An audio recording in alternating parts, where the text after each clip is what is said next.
Mislim da događaj poput ovog može puno pomoći mladima da vide šta u stvari znači raditi, šta ih uopće čeka i kakve mogućnosti imaju.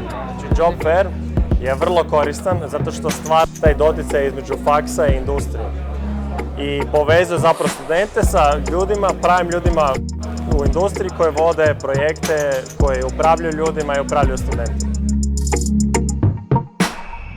Mislim da je to užasno važno da studenti dobiju percepciju šta ih stvarno jednog dana čeka i da vide gdje mogu zapravo najviše napredovati dalje.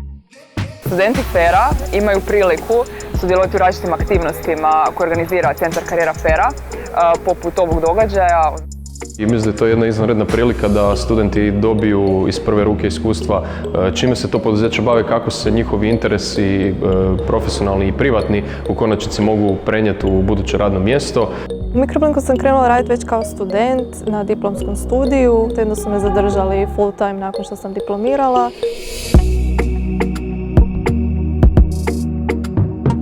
Ovakvi događaji pomažu pri razvoju karijere na način da se upozna sa ljudima iz industrije, na neki način razmijeni kontakte i na taj način onda kasnije mogu možda lakše pronaći poslodavca koji će mi kasnije zaposliti.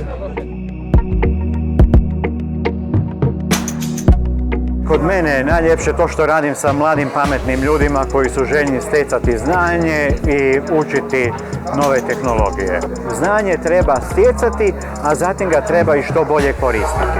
To se na FER-u posve sigurno može. Tehnologije koje radim u firmi nisu usko povezane s FER-om, ali recimo da nije bilo FER-a sigurno ne bi tako brzo uspio ući u njih. Kroz ovaj Job Fair sam vidio da znanja koje nam FER daje da su uistinu bitna, zato što nas uči kako razmišljati, a ne samo koje tehnologije su bitne koje smo naučili na FER-u. Tvrtke su predstavljale ono čim bi se ja htio baviti. Jedva čekam surađivati s takvim ljudima koji imaju jednake interese kao ja.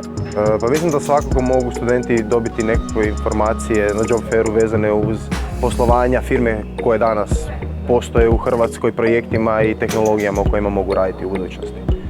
Mislim da je zapravo jako dobro poslušati takve stvari, čisto da se vidi i sa jedne strane realnog sektora.